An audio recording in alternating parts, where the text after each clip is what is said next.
श्री राम का जीवन काल एवं पराक्रम महर्षि वाल्मीकि द्वारा रचित संस्कृत महाकाव्य रामायण के रूप में वर्णित हुआ है। रामायण में सीता की खोज में श्रीलंका जाने के लिए 25 किलोमीटर पत्थर के सेतु का निर्माण करने का उल्लेख प्राप्त होता है, जिसको राम सेतु कहते हैं। वह आज भी स्थित है, जिसकी कार्बन डेटिंग में 5000 वर्ष पूर्व का अनुमान लगाया गया है। मर्यादा पुरुषोत्तम राम अयोध्या के राजा दशरथ और रानी कौशल्या के सबसे बड़े पुत्र थे। श्री राम अवतरण तिथि चैत्र शुक्ल नवमी 5114 ईसा पूर्व समय मध्याह्न स्थान अयोध्या में हुआ था। राम की पत्नी का नाम सीता था। इनके 3 भाई थे, लक्ष्मण, भरत और शत्रुघ्न।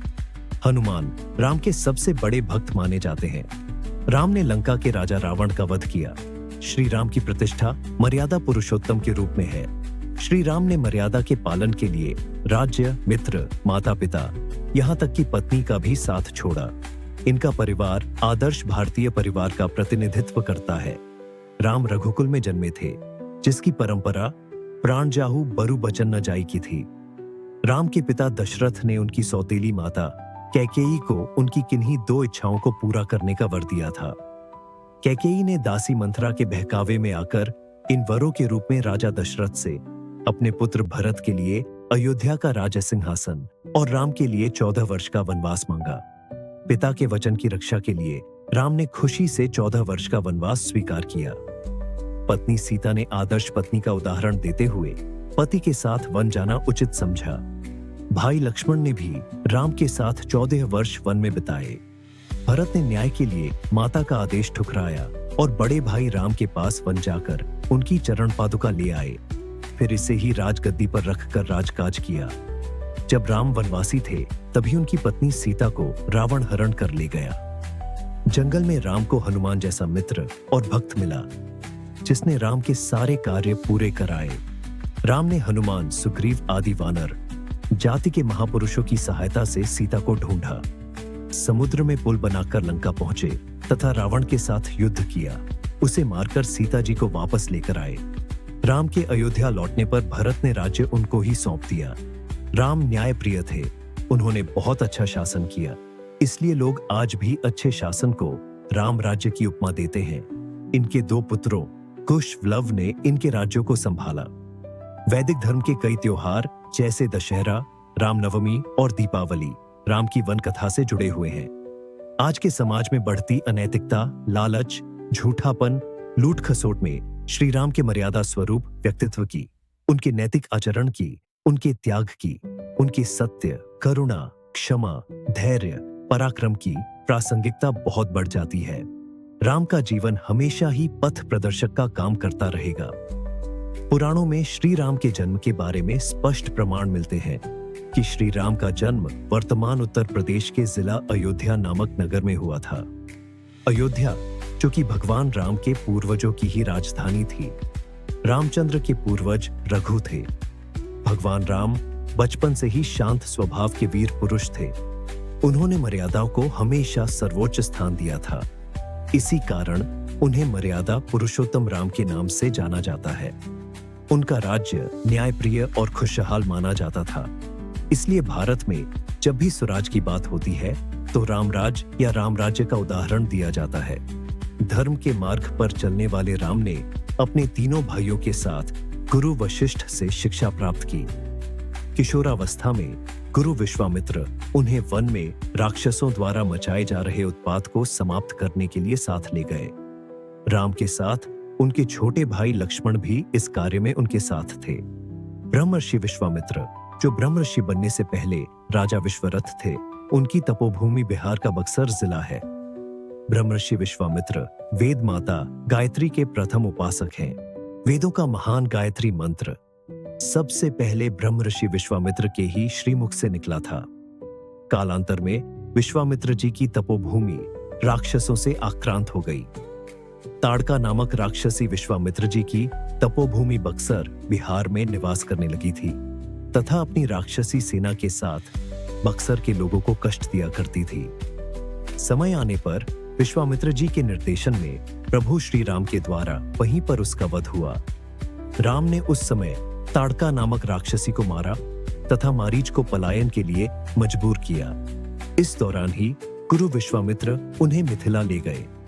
वहां के विदेह राजा जनक ने अपनी पुत्री सीता के विवाह के लिए एक स्वयंवर समारोह आयोजित किया था, जहां भगवान शिव का एक धनुष था, जिसकी प्रत्यंचा चढ़ाने वाले शूरवीर से सीता जी का विवाह किया जाना था। बहुत सारे राजा महाराजा उस समारोह में पधारे थे। जब बहुत से राजा प्रयत्न करने के बाद भी धनुष पर प्रत्यंचा चढ़ाना तो दूर, उसे उठा तक नहीं सके, तब विश्वामित्र जी की आज्ञा पाकर श्री राम ने धनुष उठाकर प्रत्यंचा चढ़ाने का प्रयत्न किया। उनकी प्रत्यंचा चढ़ाने के प्रयत्न में वह महान धनुष घोर ध्वनि करते हुए टूट गया। महर्षि परशुराम ने जब इस घोर ध्वनि को सुना तो वे वहां आ गए और अपने गुरु शिव का धनुष टूटने पर रोष व्यक्त करने लगे। लक्ष्मण जी उग्र स्वभाव के थे। उनका विवाद परशुराम जी से हुआ, तब श्री राम ने बीच बचाव किया। इस प्रकार सीता का विवाह राम से हुआ और परशुराम सहित समस्त लोगों ने आशीर्वाद दिया। अयोध्या में राम सीता सुखपूर्वक रहने लगे। लोग राम को बहुत चाहते थे। राजा दशरथ वानप्रस्थ की ओर अग्रसर हो रहे थे, अतः उन्होंने राज्यभार राम को सौंपने का सोचा। जनता में भी सुखद लहर दौड़ गई कि उनके प्रिय राजा उनके प्रिय राजकुमार को राजा नियुक्त करने वाले हैं। उस समय राम के अन्य दो भाई भरत और शत्रुघ्न अपने ननिहाल कैकेय गए हुए थे। कैकेयी की दासी मंथरा ने कैकेयी को भरमाया कि राजा तुम्हारे साथ गलत कर रहे हैं। तुम राजा की प्रिय रानी हो तो तुम्हारी संतान को राजा बनना चाहिए, पर राजा दशरथ राम को राजा बनाना चाहते हैं। राजा दशरथ के 3 रानियां थीं, कौशल्या, सुमित्रा और कैकेयी। भगवान राम कौशल्या के पुत्र थे। सुमित्रा के 2 पुत्र लक्ष्मण और शत्रुघ्न थे और कैकेयी के पुत्र भरत थे। राज्य नियमों के अनुसार राजा का ज्येष्ठ पुत्र ही राजा बनने का पात्र होता है, अतः श्री राम का अयोध्या का राजा बनना निश्चित था। कैकेयी, जिन्होंने 2 बार राजा दशरथ की जान बचाई थी और दशरथ ने उन्हें यह वर दिया था कि वो जीवन के किसी भी पल उनसे 2 वर मांग सकती है। राम को राजा बनते हुए और भविष्य को देखते हुए कैकेयी चाहती थी उनका पुत्र भरत ही अयोध्या का राजा बने। इसलिए उन्होंने राजा दशरथ द्वारा राम को 14 वर्ष का वनवास दिलाया और अपने पुत्र भरत के लिए अयोध्या का राज्य मांग लिया। वचनों में बंधे राजा दशरथ को विवश होकर यह स्वीकार करना पड़ा। श्री राम ने अपने पिता की आज्ञा का पालन किया। श्री राम की पत्नी देवी सीता और उनके भाई लक्ष्मण जी भी वनवास गए थे।